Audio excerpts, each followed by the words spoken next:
Hello everybody. Good Monday afternoon to you all. I just hit the live button and now things look really dark here on my work surface to me. I don't know if it's all of us or just me. I'm gonna hop up and flip a light switch.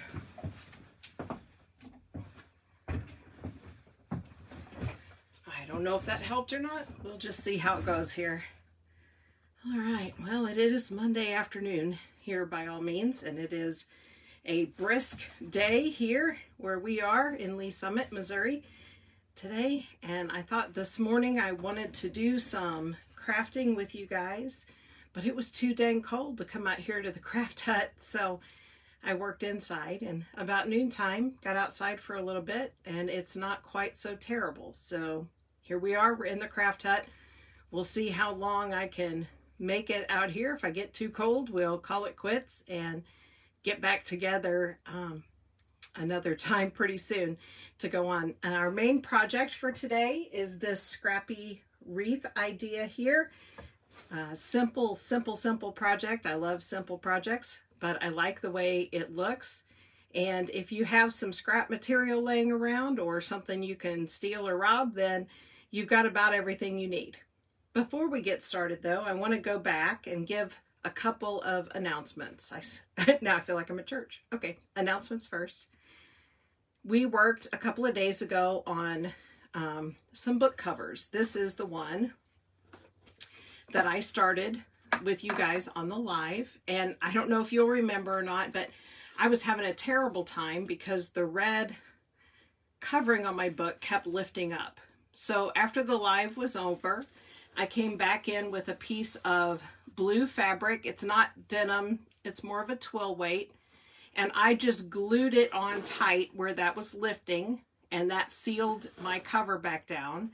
And then I also ran a piece all the way down the spine. And while we're talking about altered books and decoupage and all that stuff, I thought I would also show you something else we've talked about. So on this front cover, behind this napkin, you see the white and you see the crackly lines we put in, and the colors are pretty bright. And I know sometimes you think, why in the world do you paint underneath it? Well, on the back side of the book, I took the exact same napkin and I just loaded it onto the plain red cover. See the difference when the dark red of the cover comes through as opposed to the base paint of the white. Now my plans for this book was to be a recipe book. So once I put the fabric on here, I just dry brushed. That means not very much paint in your brush at all. Some of my white chalky paint to stiffen this fabric up. I just put it on with hot glue. Then I put some paint on it. When it dried, I could write on it. This is just a Sharpie marker. And it says Mama P's Kitchen Creations, because I wanted to have handwritten recipes of the recipes that I make videos for, so that down the line those recipes would be in a handy singular place. So there's the daily bread, and then on the next page is our gratitude. Okay, so that is the plan I have for my book. I also made an offer and I've posted about it, and I'm absolutely serious. If you want to make a book with me, I will gladly send you a small composition book and several napkins that you can use, and we can all get together on Facebook and we can craft those together and walk through the process. Send it to you free of charge. Happy to do that. I would enjoy having the hangout time. So you let me know. Send a message to either me personally or to the page. Give me an address and I will send you out by Friday is my goal to put them in the mail. The napkins and the book. And then we'll set up a time to get together and work on them together. And I'll send you some little extra doodads or whatever. Okay, so the book project. I feel like I'm pretty good to start with this. If in time this begins to get loose, because I intend to really use this book, then I'll come back and I'll show you how I stick it all back together to keep going. The other project that's kind of still in the works are the Christmas cards. And I haven't forgot them. Matter of fact, they're sitting right here in this pile today. And if I get through moving through the wreath process, we may look at that, but I don't think we'll have the time to do that today. But I am working on a plan to finish those up with some ribbon and some bows, and they'll be adorable, and then we'll come back and visit that as well. Okay, the wreath. I am using a Dollar Tree wreath form.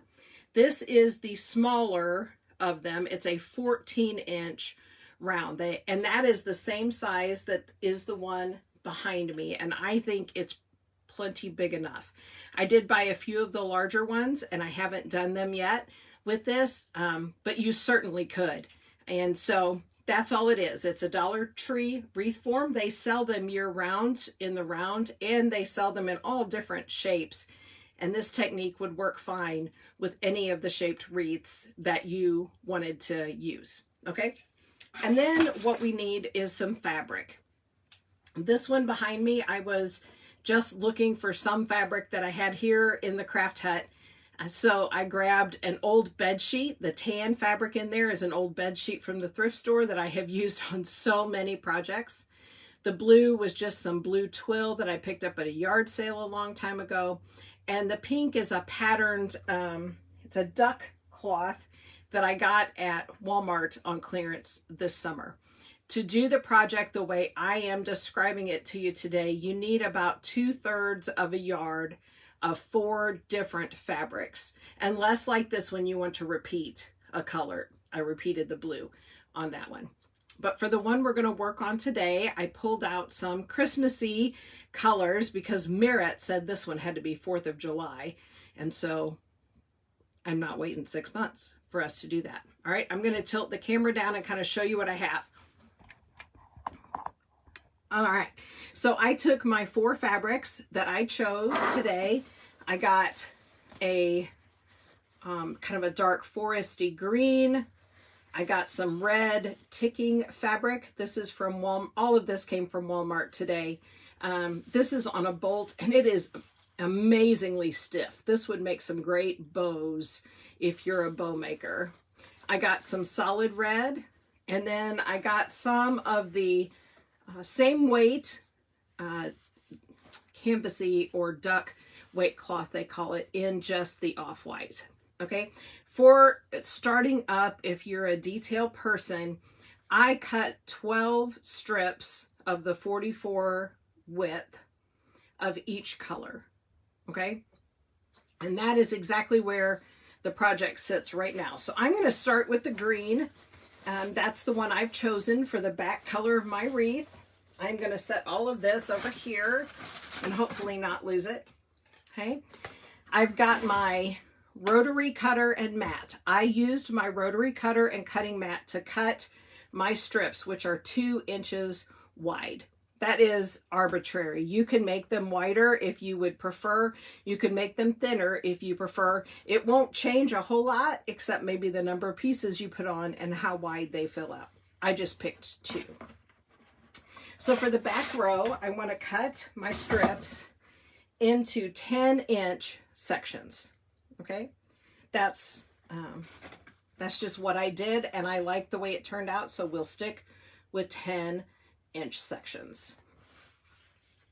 So I'm just going to stack a few up so I don't have to cut each strip independently.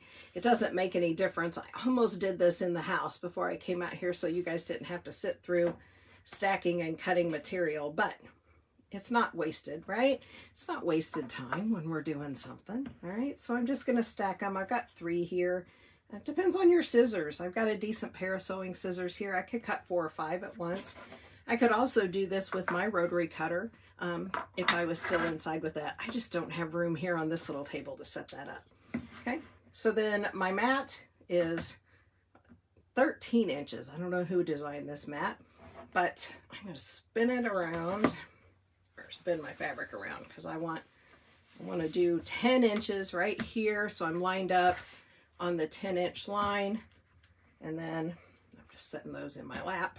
And I'm going to cut them into 10-inch lengths. This does not have to be exact. So once you get your first cut, you can just kind of line your strips up with that first cut and go.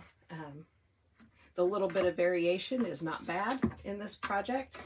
And if you really like the raggedy look and you're using a little lighter weight fabric, you could rip these strips, which would be amazing. Ripped fabric just has that great rusty look. Okay, so there is a stack of my green to start with. And we'll just do that many for now and walk you through the process, and we'll see how it goes. So you just take your wreath form here, and I'm going to work on the outermost ring. I'm trying to see which side of this thing can you see easiest on. Heck, I don't know. And you're going to take one of your 10-inch strips. I've kind of wadded it up in the middle, folded it in half around my finger. I'm going to put it the loop. Let's see, I'm trying to look in the camera. So I put my loop through the frame and I just pull the ends. Okay, so I've made a slip knot. Okay, and it looks just like that. Okay, you can pull it a little tighter if you want to. You can leave them looser if you want to. It's okay, you can't do it wrong.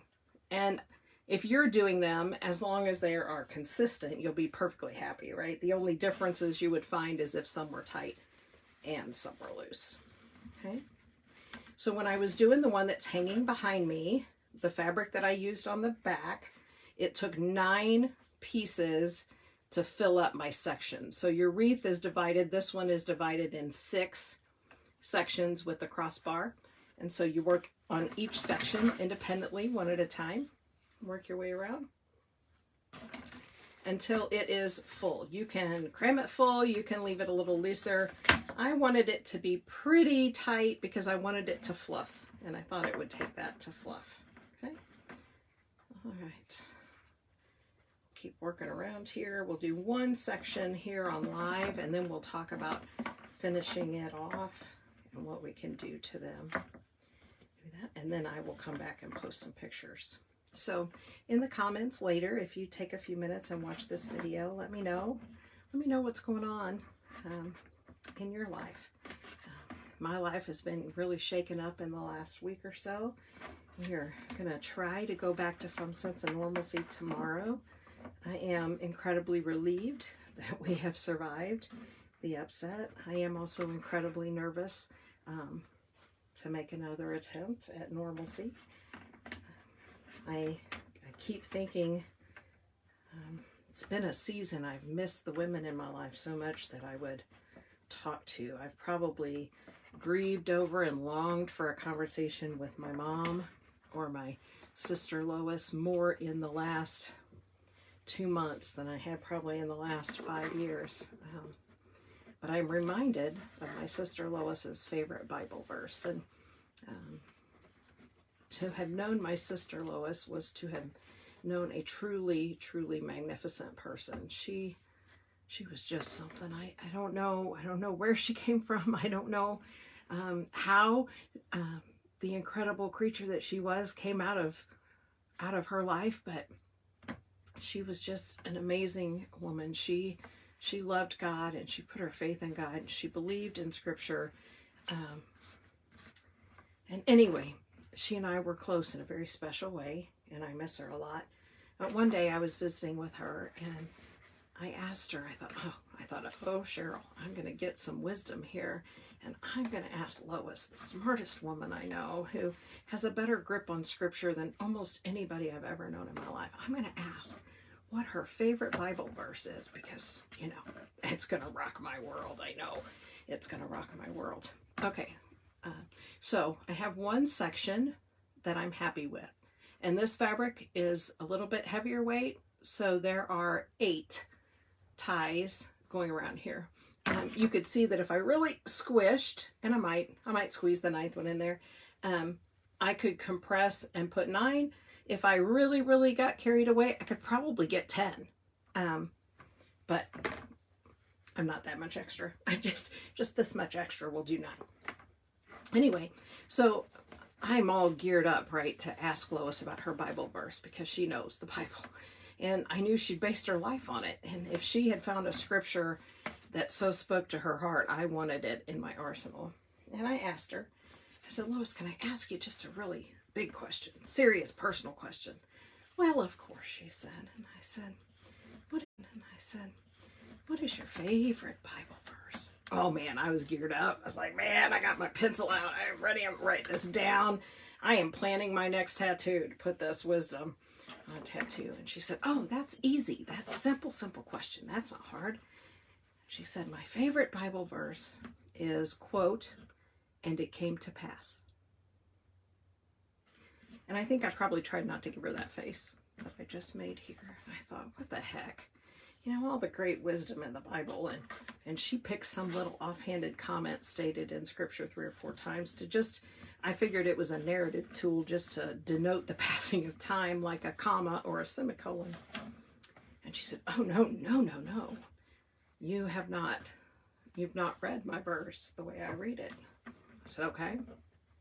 She was smart, right? I wanted to know. And she said, and it came to pass reminds us that no season comes forever. That nothing in our life, no matter how wonderful or how horrible, lasts forever. That in all great stories in the Bible, of all the wonderful history told in the Bible, they could all be quoted on each end with, and it came to pass. She was right. It's one of the greatest verses in the Bible, and something that we can hang our faith on, not just to say we can survive hard times because they come to pass, which is true. We can survive hard times because, hallelujah, they don't come to stay. They come to pass, right? But also a reminder in the sweet, beautiful times that they come to pass as well. So treasure them. Treasure the special times, because we know that it all does come to pass. But in this last week, that has just been hard. It's been really hard. And I've doubted everything in my life. I've been reminded of it came to pass. It came to pass. And whatever your season is, I can only assure you of one thing. It will come to pass. Come to pass. All right. So 1, 2, 3, 4, 5, 6, 7. I got to squish a little bit more. Put my 2 on there. Doesn't matter how many you put on. It just matters that all your sections match. Okay. So if your first section looks great with 6, then 6 it is all the way around. You just want it to be consistently filled. All right. Really feel like those are bigger. 1, 2, 3, 4, 5. No, it really is just 8. Okay, so you see what I'm doing.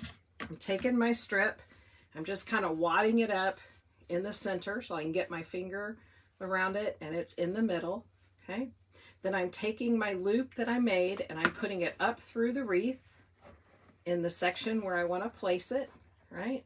Then I'm just reaching through the hole and pulling the tails through on that little strip and pulling it tight. Now, you can put your strips on your wreath any way you want to, and you will get a beautiful wreath, just a different effect. So you can just kind of wad them up, slide them through on a different wreath. Don't do it on the same one. We want to be consistent. And just put a regular old shoe tie knot in there. Okay? And then you can kind of adjust them to the middle.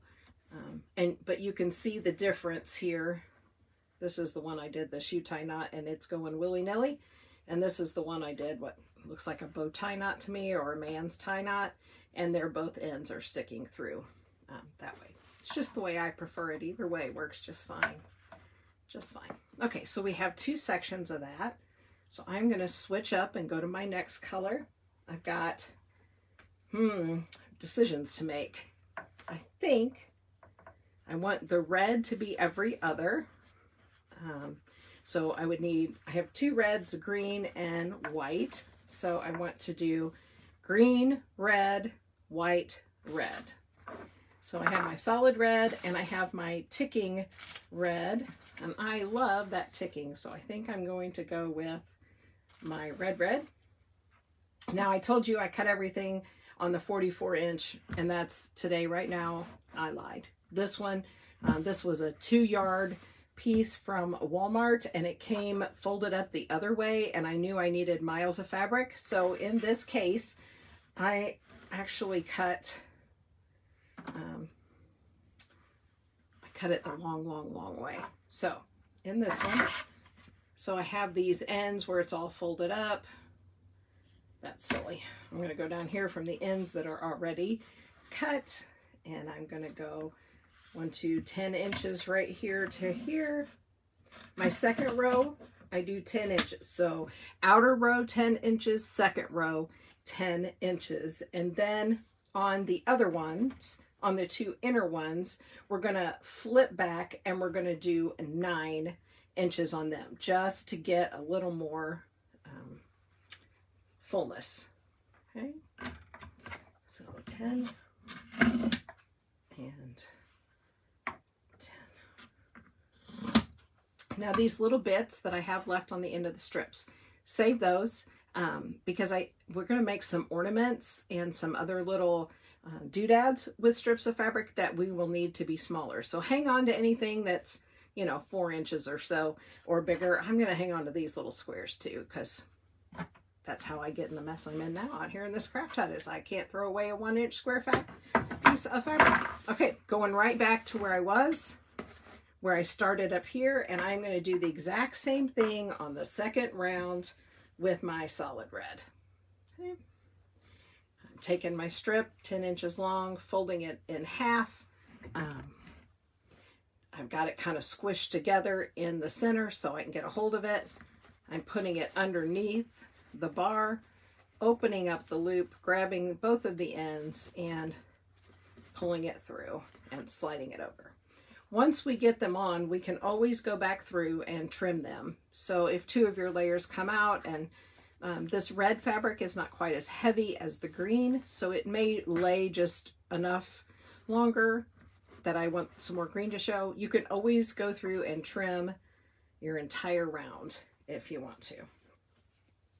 Okay, let's get these on, and then we'll switch to the white strip coming in. And again, once we go into rung 1 and 2, 10 inches by 2 inches.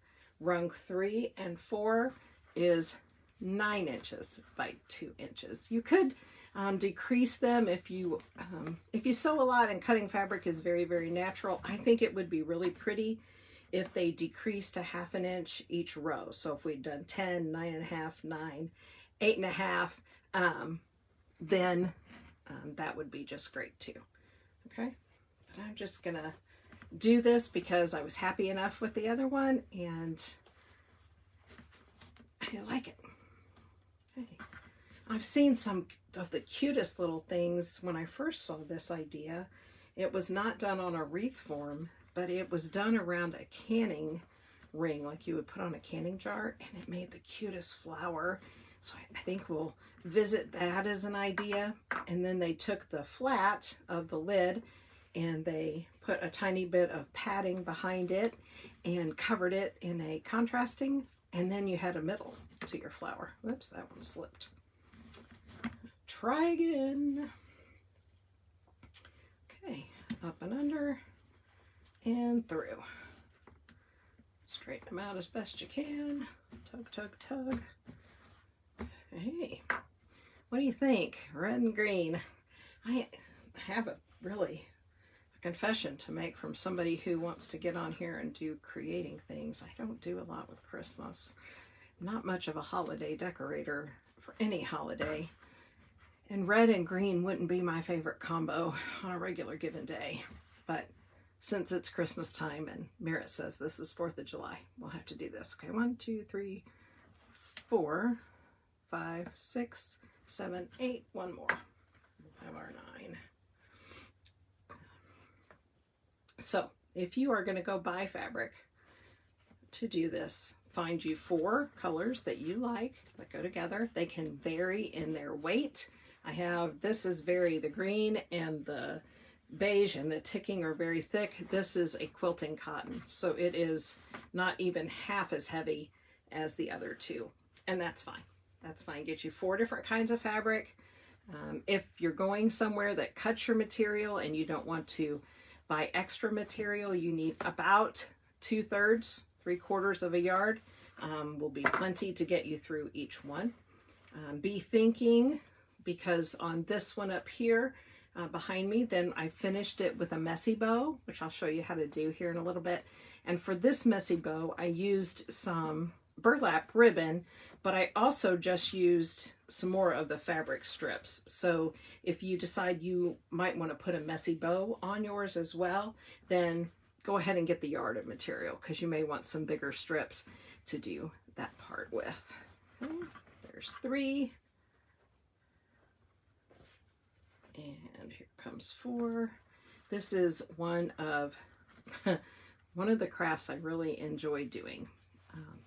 I love creating a lot of things, but there are just some days you need what I call a mindless craft. And this one, once you get your strips, the long pieces cut, everything else can be done in your lap while you sit and watch TV, or when you just need to look busy, whether you're really busy or not. Sometimes when you're a mom with kids running around your house, you just need to look busy, right? You know what I mean?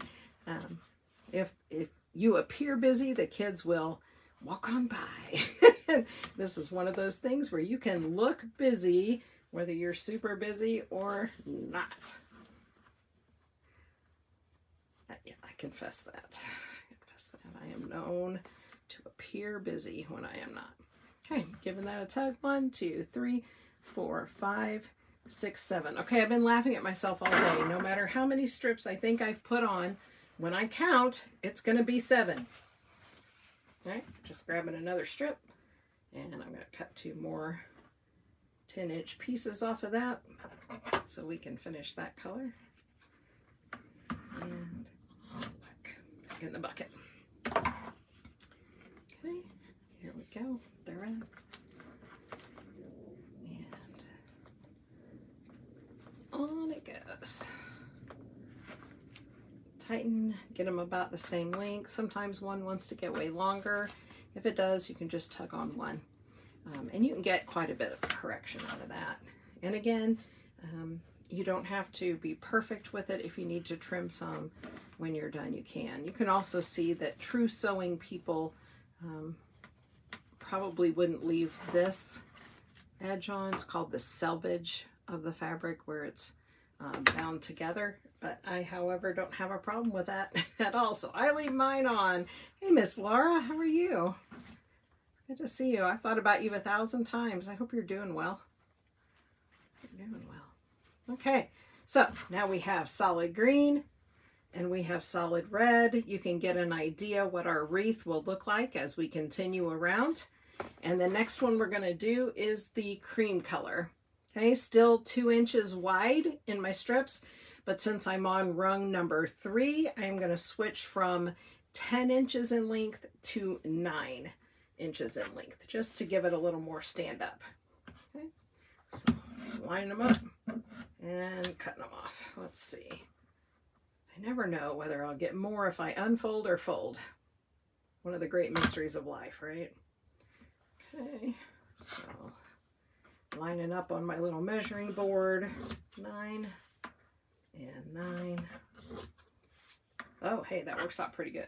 All right, so we can get 4 out of each strip.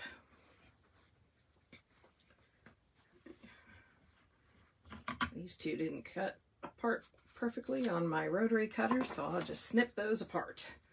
And there we go. So if I'm getting 4 at 9 inches, I should be able to just cut and cut. Let's see if I'm right or if I just embarrassed myself. Yep, I embarrassed myself because those are way longer, so I would have gotten 5 had I done it the right way. Oh well, there we go. There's the truth. All right, so I'll stack them up then, and I'll start at the folded ends together and line them up at 9 inches and 9 inches. And if I did that right, then I can open these up. Yes, and they are 9. Okay, there's enough to get started. So we'll come around to the next row. So we've done our row number 1 in solid green, row number 2 in the solid red. We're going to go this one with the white. And right back to where I started. Right up through, gathered, slid underneath the post, open that hole up, grab the ends, pull them through, and tighten them up just like a tie. And when you're happy enough with it, just lay that over there. Sliding right out of my chair here. Okay. Very good. And we just continue on around. On my last one up here behind me, my third rung still held 9. Coming around, this fabric's a little heavier, so we'll see if 9 is still full. And then on the inner ring, I had to cut back on that quite a bit because they filled up way faster. So we will do that. See how it goes. Let's see what's going on today in the kitchen. What are you planning for supper out there? I have been making bread because I do that about twice a week. And this weekend we went through the bread. Yesterday we had all of our kids but one home, which is a rare treat. Our college boy was home for the weekend for the first time in a long time.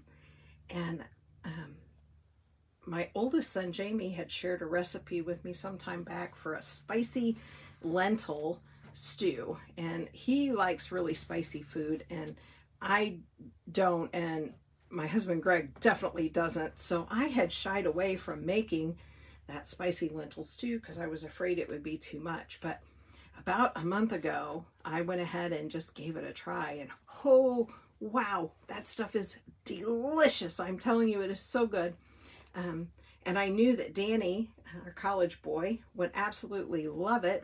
And while he was home, I wanted to make that. So yesterday afternoon, we had lentil stew, which I'll make for you one day so you can have the recipe too. And doing that, we ate through a lot of that homemade bread that we made on video last week.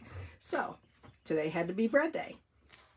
Okay, so on the white, I've got 1, 2, 3, 4, 5, 6. I think 7 for me on this wreath with this weight fabric is going to be enough per section on ring number 3. Okay, so we'll fill that up. And I can't hardly wait for the inside one because it's that red ticking, and I have been wanting to do something with that red ticking for ages. And I hope I don't regret that I have solid, solid, solid, and then print. I'd hate to think I'd have to pull them off and rearrange the order to put the one print I picked out there. I also bought some tiny red and white checked fabric, which I thought might be fun to do in all red, a solid red and white, and the ticking and a polka dot. So I was saying I don't really decorate much for holidays and don't even for Christmas do a whole lot. So the fact that I might make 2 Christmas colored wreaths is not the norm. It's not the norm here at all. All right, there we go. That's 3 and 4 are coming. Twist that thing up, kind of wad it up in the center, feed it underneath, grab it through. When I first started making the one behind me, I tried so hard to keep the fabric all flat, and quickly discovered it didn't matter one bit. It actually worked better if I kind of wadded it up. Now I will here when I finish the white. Let me show you something, because everything I'm using on this wreath is, it doesn't matter whether you have the top side up or down. And some of the fabric you may buy, it will matter. It'll be way different on the front or the back. So I want to show you, because this one behind me does. That pink and red fabric is not two-sided all the way through. All right, so I'll get this one on here. And we will be a third of the way done with the whole wreath minus a row. Sounded better in my head, or when I thought about it. Okay, so I think that's enough of the white. So we have our green, red, and now we have the white. And you can see the difference here that we went from, this is a 10-inch strip just with the difference of the wreath form. This is a 10-inch strip. Now when we go to the 9, we do get a little break in the flow of that. I really think that that is enough. You could squeeze more on there, but I just don't think that we need to do that. Okay, so I'm going to put my little bit of white over here, and now we're ready for my favorite.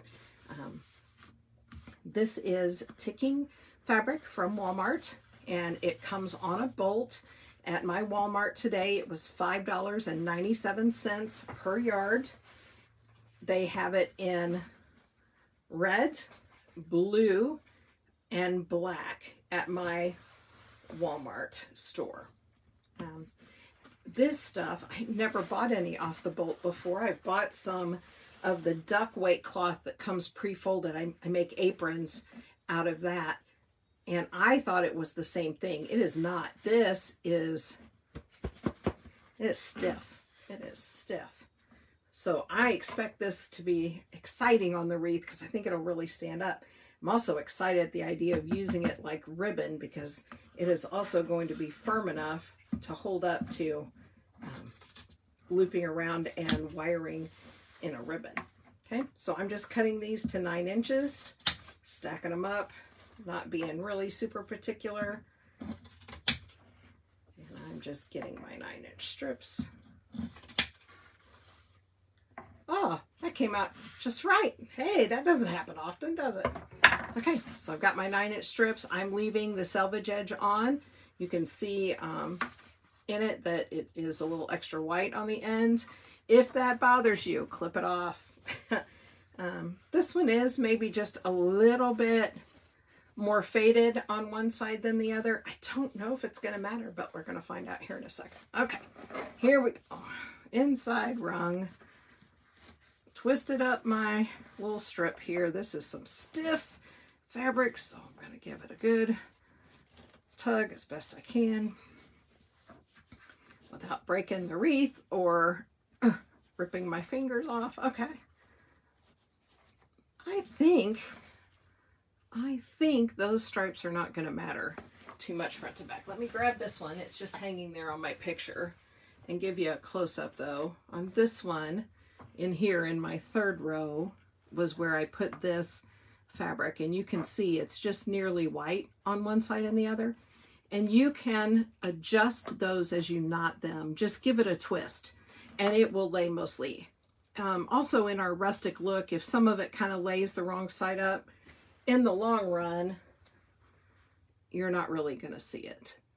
It's not going to be too much of a problem. But if it is, and you're putting your wreath together, I'm not going to try to hang that back up there. That would have been awful. If that's giving you a problem when you're doing your wreath, just give them a good twist when you start to feed them through. So I'll try to get you in the best light and in the right spot. So in this case, I got my hole open here and I'm putting my tails through, and I can look, now that I've just barely pulled them through, I can kind of look and see how they're going to come on down. And Price is Right, they'll here. And I can just kind of focus on getting them pulled in a way that they will lay the way I want them to. Does that make any sense at all? These are going to be a struggle. But that's okay. They're worth it because I love this material. Okay. See that? A little bit. My lighting is really weird today. I'm not sure why. But, you know, like I said, if we worried until I knew how to do video work and had the perfect setup, we would be waiting for videos until I was 85 years old. And it's probably not the best choice for any of us. You gotta just do it. You have to just do it. Just put yourself out there. Give it a try, you know? I wanted to have a place to record recipes where my kids could go back and see them. And I know there are probably other venues that would work better. Facebook is just what I understand the best. And I'm not great at that. So we'll do it here. And if somewhere down the road it would do better in a better format, I'll know somebody smart enough to figure that out, right? And they'll fix it up for me. So we're just going to do it. Just going to do it. So tomorrow, I've been kind of housebound for the last week. Tomorrow is a day of freedom, and I can't decide what to do. Part of me says just lay around and don't even get dressed and just stay in the house. And the other part of me says, heck no, I've been home every day for the last week. You gotta get out. So, big choices. Wow, this red is really stiff, and I think 5 in each section may be enough. And if that's the case, that's really exciting. That would only mean you'd only need about half a yard of this. But I think don't hang up on the details. If you've got scrap fabric, you can use it. You do not have to do one whole row in matching fabric even. You could do, I thought about on this center row, doing one of the ticking and then one solid red. I just thought I might like the way that that looked. I'm looking back now and the struggle I'm having pulling this one tight. I don't think I would have liked it because I don't think it would have looked near the same. Okay, so there's one row, and this first section gives you an idea of what the finished wreath will look like. I probably will go through, and I did on the other one behind me, and just trim the red just a little bit. This one's hanging kind of long, you see, just so it's you can see it a little bit better. But on this center row with this heavy ticking weight fabric on it, 5 pieces is going to be sufficient. So there you go. It will vary on what you have, but use whatever you got. It doesn't matter. It doesn't matter. I was thinking about options. Now, if money is no option and you just want to make a wreath, I think you could use a ribbon and it would be stunning, but pricier, right? Because you got to have how many? 54 pieces that are 10 inches long for the back row. So it would use up some ribbon in a hurry, but it would be beautiful. I've got all kinds of burlap ribbon out here that I think would be really, really neat. If you do not want to cut fabric, maybe you can't cut fabric. Maybe that's not in your comfort zone at all. That's okay. You can buy what they call a jelly roll, which is strips of fabric, and it's, my nose is dripping because it's so cold out here. It's called a jelly roll because it's rolled up like a cinnamon roll when you buy it, and it will be coordinating patterns. So if you had, let's say, you know, you had an old bed sheet, that's what I did on this other one, that is a color that you like, and you can get some strips off that, and you just want to do some solid and some pops of color coming out through there, you could grab yourself a jelly roll. They sell them at Walmart. They sell them at every craft store. They sell them at every fabric store. Get them on Amazon, have them brought to your door if you want to. And then you just take those jelly roll pieces and cut them into the strips that you need, and you're good to go. You are good to go. Okay, I'm going to put this one on here so that you can see what we look like when we have our strips on all 4 of our rungs. This one is giving me a workout. I'll be very glad to go back to the lightweight ones for a little while. You know, when they're really difficult, you just kind of gotta do it. Okay, and here is our section.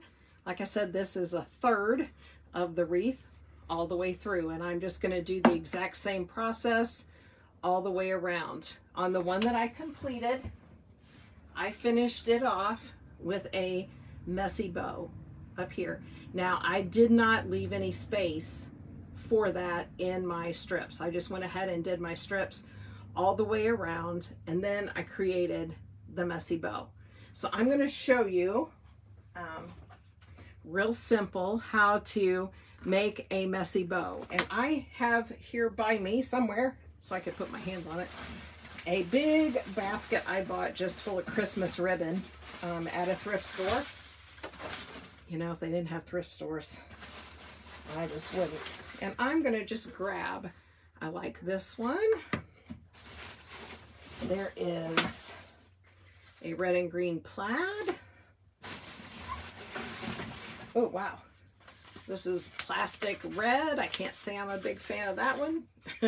There's 80 miles of it, so I may have to become a fan of it sometime or another. Here, oh, I like this. This is like Grandma's house. This is red and green with some lacy edging. I always like some lace.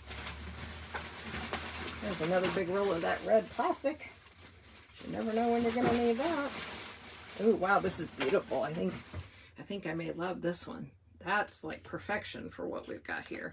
So definitely this one, and definitely this one because it's granny style, and so am I. And definitely the red polka dots. Let's see. This is the bag I'm looking at here. There's some, looking for something that's more green, but I'm not finding it. But there is a beautiful ivory down in here. Look at this. I think we'll use that for a fourth color. Okay, Messy Bow 101. Messy bows are the non-bow makers of best friends because they're just really, really forgiving. That's what's on my wreath there. That's what you'll see on most of my projects. I can tie a bow. I'm just not usually thrilled with how they come out. So, wow. Thrift store ribbon, and I get to break the seal on it. That's pretty cool, right? Oh, I'm in love with this one. This is going to be in everything this year. Look at the colors. It's just trying to get it. I'll pull it back here. There we go. Okay, trash down here. Ribbons over here, so we can work a little bit. But look at this. This is a fuzzy, like velvet texture. And it's the off-white. I love that. Look at this plaid. Can you see it up against the colors of our wreath? That is just perfection. And then we've got these two fun ones. Okay, the question you ask yourself is, how big do you want your messy bow, right? If I want my messy bow to have about this big, which I think is about right for this one. Hey, Miss Kimberly, that's all right. You can replay. You'll catch right on.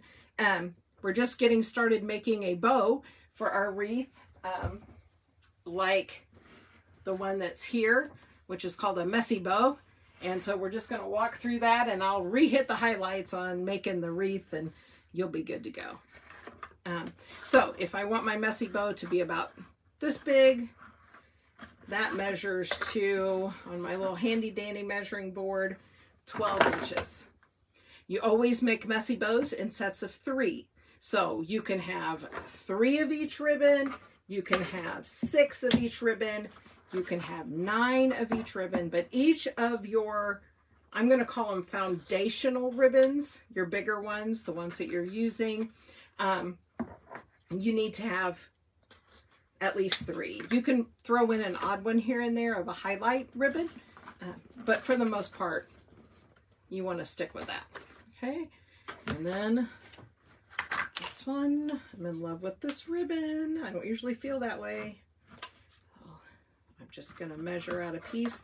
You do not have to be, you know me, so you know you don't have to be super precise with this. I just measured 1 across my little measuring board I'm set up today on, and then I'm just measuring the other ones off of that. And then I have 3 of these. Set these down here.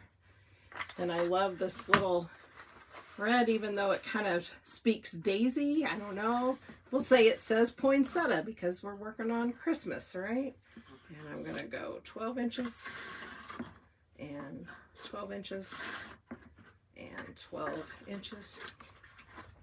And then this little granny ribbon. Love this. Love this. You can't go wrong with these. You also can't ever go wrong if you have some burlap ribbon in your stash. It is something you will pull out over and over again. It gives such a great little natural look to whatever you're making. Of course, that went all the way to the floor, so I'm just going to cut another one. Okay, always in sets of 3 for your messy bows. Okay, I do have this red and green plaid still pulled out. I'm going to set it down here and see if I'm happy with my bow without it. Okay, the only other thing that you need before you make your messy bow is a way to tie your bow off. And I did not grab that, so I'm just going to take a little piece of ribbon from down here because we can cover whatever it is we use later on. So you just need something to connect it all together when you're done. Okay, so this is just going to be my tie together ribbon. Okay, so for my bow, I just decide what order I want to put my pieces in. And I'm going to start with this heaviest off-white. Oh dear, those went on the floor too. And you lay them out, each layer, diagonal, diagonal like an X, and then straight across in between. Okay, can you see that? We have diagonal, diagonal, and then straight across in between. You work from your widest ribbon to your thinnest ribbon. So now I have my beautiful plaid, which I dropped, and I am going to pick this one up. Okay. And we just do the same stack. You don't have to go in the same order, right? They don't have to be 1, 2, 3. As you come up through your layers, none of that makes any big difference. Okay. Next, I think we'll go with the red flowers. 1, 2, and 3. You can throw ribbon in here. You can throw string in here. You can throw raffia in here. You can put your messy bow with whatever you want. And if I'm doing little ones, I throw all kinds of stuff in there. Bits of yarn, whatever. Okay. So to put your messy bow together, the easiest thing to put in the middle is either a zip tie or a wire. Little zip ties are super handy, and I probably own some, but I don't have them out here. I have some wire. It's over on the other table. So for today, to show you, I'm just going to use a piece of ribbon, and it'll work just fine as well. Okay, so I'm going to put my finger right in the middle where everything comes together, and I'm going to kind of mark that as my center, and I'm going to hold that down while I pinch my two sides together. And what you wind up with looks like an M. You see that? I've got 2 there, and I've got 3 there. It resembles an M. And while I've got it in that M shape, I'm just going to wrap my ribbon that I'm using to tie. You use whatever you got handy. Like I said, wire will serve you best, and I will go back and put wire over this. And you just give it a really good tight tug. Okay? And then when I turn it over, this is what I have, which is not all that appealing, is it? But if I lay it down, I then start to separate my layers of ribbon. It's messy for a reason. You just want to be able to see them. You want to see how they're laying. You want to see. The only 2 of these have wire in them, my 2 back ones. Wired ribbon is super handy. I don't always have wired ribbon, so, you know, we just go with what we've got, right? And it all turns out fine. These are all a little bit stiffer ribbon, and I can say I really am appreciating that. I also think really cute in this messy bow would have been some of the red ticking. And I may have to stick some of that in there because I like the way it looks. Okay, so once I've kind of separated my ribbons, now my messy bow looks like this. Give it a really good shake is always a good thing. And you can see now that everything where it kind of wants to fall naturally. And then while I'm looking down at it, turn it over, and I'm like, some of these are just too long, right? So these are a little too long, and I'm just going to dovetail them, which means I cut a little V in them. You can dovetail every one of your ribbons. You can dovetail all of your ribbons. None of them messy bows, right? They just kind of do their thing. So I like a mixture. I like some dovetailed and some straight. I think they lay differently and they look differently that way. So I usually, if I fall into a pattern, will take whatever is my most interior one, and I'll put a dovetail on them because they want to hide. And so this is kind of where it looks like with these have the dovetails on them. Now I'm just looking and I'm saying this one, you see, it's too long, right? Here's my white one. That is the back one, and it's totally lost in here. Hey, Carolyn, thank you for coming on. Man, I appreciate that. We're tying a messy bow. I love a good messy bow. So the decision I kind of have to make now is, do I dovetail this one? And if I do, then I'm kind of committed. Or do I just want to straight cut it? And I think just for ease, I'm going to just straight cut a little bit of that off. And now I kind of like the way we're getting the layered look here. Okay. I think I want this little flowered one. This is all personal preference. So you just look at your bow and you say you need a haircut. And if it needs a haircut, by all means, give it a haircut. My favorite pastor of all time was Mitch Wright at First Baptist Church Seymour. And he will forever be my pastor. And I worked with him for 8 years. And It's very precious to me, but he said every once in a while, having been a preacher for a long, long time, he would get asked on whether it was biblical for a Christian lady to wear makeup or not. Y'all remember those days? I know I am showing my age when I say that. And his story was, he said, I always tell him, if the barn needs painting, by all means, paint the barn. And that's how I feel about giving your bow a haircut. If you look at it and it needs a haircut, by all means, give it a haircut. It's your bow. Okay? I'm not this one, see? I'm just kind of looking. I'm using the camera to see. Carolyn, you can make messy bows. Messy bows are the crafter's very best friend because you don't have to tie a loop. You just decide how big you want your bow. These are 12-inch pieces of ribbon. I chose 4. You can choose 2. You can choose 22. As many as you want to make it as full or as big as you want it. You lay them out widest to narrowest, diagonal like an X, and 1 straight across the middle. Stack them up, pinch them in the middle, and tie them off. Give it a good shake and a wiggle, and you will have a messy bow that you will love. I guarantee you can messy bow. And if you have something in yours that you're not crazy about, I'm telling you, I'm having great regret over not putting any of that red ticking in there. So let's just say I decide I should have put red ticking in there. All I have to do is disconnect it back here. Like I said, I just tied a ribbon on. It's all I had. A wire is the easiest thing to do. But now to attach my bow to my wreath, my gosh, where did I set my wreath? Here it is. So now if my wreath was completed all the way around, and I decided I wanted my bow to go right here. Oh, I love that. I love that. I'm just going to take my ribbons or wires, whatever comes, however you do yours, leave some tails, and just run it through one of your back wires. I did the one that's our sample today around my 3rd rung. So you can't see my finger, but here it is. Here's my finger right here coming through.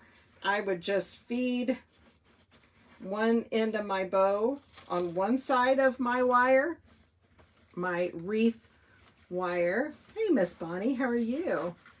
Oh, Carolyn, you can do it. I want to see pictures when you do, because you can do it. Anybody can tie a messy bow. Even the most frightened bow makers can make a messy bow. And you can just trim the ends and fuss with it until you get somewhere that you're happy with it. Okay, so behind here, I am just tying my 2 ends of ribbon, or you can twist your wire, or however you attach your bow to your wreath, you just put it on there. And this is pretty secure. If I was going to hang it out or out for a long time, I might go back through and put a dab of glue on it.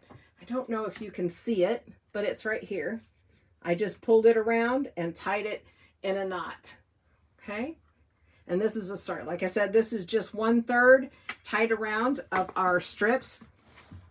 For those of you that joined in just a little bit late, I took 4 fabrics that I liked. I have some green as my back. These are 2-inch wide strips and 10 inches long for the back ones. You just take your strip, you fold it in half, kind of pinch it together. Let me turn you around here so you're at the front. Then once I get it underneath the loop of my wreath right here, I just open up my loop and I pull my tails through. I tighten it up and I push it down. On the back one, the biggest one, it took 9 for each section of the wreath. It was 9 10-inch strips for number 2. Then it decreased and I went to a shorter 9-inch strip for here, and I think it only took 7. And then on the center one where I have this thick Christmas red and white ticking fabric, it only took 5 per section, and they're 9 inches long. Okay, when it's all done, if I were completely finished and it was all the way around, I would give the same haircut assessment to it that I gave to my messy bow here, and I would just lay it out like I have here where it's flat and I can see each row as it would lay, and I would just If I saw one, a red one that looked too long, I would give it a little snip. Okay? All right, now you can do it. Go to Dollar Tree, buy yourself a wreath form. Like I said, they always have the round ones. I can almost always get them. This is the smaller of the two that they sell. It's a 14-inch wreath round. They also have a bigger one, which I have in the house, and I haven't tackled it yet. And you'll need 4 fabrics of choice. Use any kind of scrap you got. Man, your husband got a bunch of old blue jeans that are worn out. Cut you some strips of denim. That'd be fantastic. An old bed sheet, maybe you're like us and you tend to use the flat sheet but not the top sheet. Most of the world now doesn't use a top sheet. You just take that old top sheet and cut it into strips, and you're in great shape. I went to Walmart today and bought these because I don't keep Christmassy colors of fabric. I really hate to lie. I've got 4 gigantic totes of fabric right behind this set of shelves, and I don't think there's any Christmas. I'm sure there probably was, but I don't think there is, and I'm sticking with that. So I got these. You'll need about 2/3 of a yard of each color, or 3/4, unless you want to use some of your fabric strips to make your bow, and then you have to add to that. So I would get a yard of each. If you go to Walmart, they're almost all pre-cut now anyway, and you have to get a yard. But use whatever you've got. The one that I made here was just some fabric I had out here in the craft hut. This beige is an old bed sheet that I bought at a thrift store, and somebody had used it for a drop cloth. It has paint spots and all over on it. I don't care. I just cut it apart and use what I need. This is a section of duck fabric that I found on clearance at Walmart this summer, and this is just some blue lightweight denim twill that I picked up at a yard sale, because you can always use denim fabric for something. And then I just, for my messy bow on this one, I just took some wired ribbon that I had here that is burlap, and this is just my fabric strips left over from my bow. Now, left over from the wreath to make the bow. You see this? I don't like that. So I've got my glue gun out here, and before I'm ready to display this, I will just take a tiny little dot of glue and I will fix that bow piece. No, that's not going to work. So I will tack these just exactly where I want them with the bow. There are so many ways, guys, that we can take what we have and make wreaths, but I think this is one, Kimberly, that you should try. You can't go wrong. You don't have to be precision in your cutting. You don't have to be precision in your trying. It is great mindless crafting that just gives you something to do with your hands when you just need something to do. So give it a try. I don't think you can go wrong at all. I am going to go inside because I'm out in my craft hut and it is all of about 35 degrees today, and I'm not heated in here. And I'm going to take my strips and I'm going to finish this one up. And when it's done, I'll post a picture down in the comments. But Carolyn, let me see how you do your bows. And if you feel like you get hung up on them, message me. I'd love to help you because I like to tie bows. Messy bows are my favorite, but I'll help you figure out what works for you. I'd love to do that. And Kimberly, give it a try. Let me know how it goes. And I look forward to seeing you guys pretty soon. What's on tap this week down Craftville? I am going to come back to my Christmas cards that I have over here. And I also showed at the beginning of the video, Kimberly, how I fixed my book that I had issues with on live the other day. So where this red was lifting up, I glued a piece of fabric, the same blue that's in the wreath. And once it had dried down with good hot glue, then I could just put a little white paint over that. This is just chalky paint with a dry brush. And then I could write on it, but somebody who was artistic like you could draw on that or paint on top of that fabric. And then you're on a whole nother level of customized books. But I'm using it for my recipes, the ones that I put on video. And also, just a little hint, I showed earlier, this is painted white underneath the napkin. This is not. It's the exact same napkin, but when the red comes through and you lose some of that vibrant color. That's why we paint underneath those napkins. All right, guys, thank you so much for spending some time with me today. I appreciated it. Go back and watch. I did a little talking about family wisdom and stuff in there, and I look forward to seeing you guys again really soon. Have a great day. See ya. Bye.